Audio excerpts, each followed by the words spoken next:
It seems to me, because I was listening to you talking about being a 400-meter endurance racer, and isn't that life is about that? It's an endurance race. It's not a fast race, because if not, you're and that's it. So you may have last 1 year, but life is about 80 years. But is it about that we need to have a different strategy on life, where we think longer term and more strategically in terms of pacing ourselves, going fast, evolving, but at a different pace? So I really like your analogy. So for me, that's the way I define is a woman, female's life. I think men, maybe your hormone level is not up and down as much, or doesn't have a very clear cutting or clear setting. But as a female, I define it, you live your life in phases. So every phase should have different strategy. Maybe the first phase in our life should be focusing on school, focusing on achieving some academic goals. Maybe the second phase is to pay attention to your children, and then to having children, having a family. Maybe the third phase will be more spiritual, contributing to the world. So I remember my Harvard female professor always taught us, you as a woman, you can have everything, but not at the same time. So I think I learned a lot from this, and trying to learn that at a certain time you have to sacrifice something to get the other thing. And then for a lot of, in the society like China, like a fast developing country, and you will see there's a certain people rise above as they have, I always say, we have the right to speak.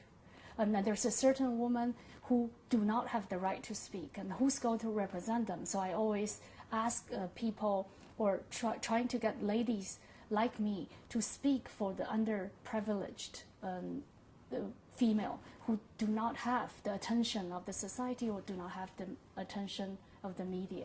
So myself, I have participated in the UN Women event in China for countryside, rural woman development. And then some people will laugh at me saying, why are you're educated and you have everything in the world that you're trying to pay attention to rural women? Because I wanted to use whatever I have to help them, to help these people, to make sure that there's a system change or people paying attention to them.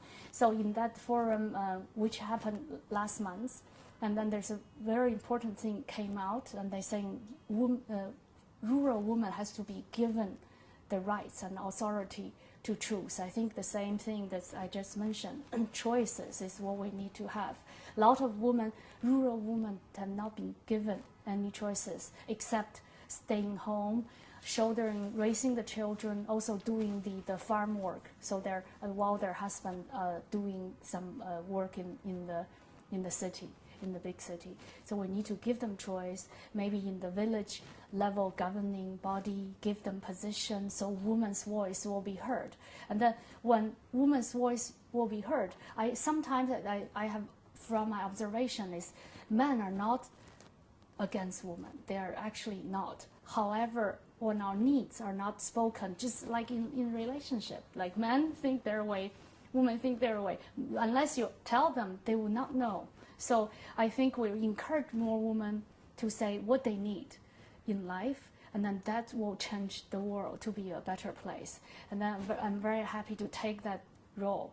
That's going to be my aim and my role for the rest of my life. Keep talking to people, keep using our opinion to tell people that what women will need to make their life happier. It's not what other people tell us to do, is provide choices so we can make our own decision.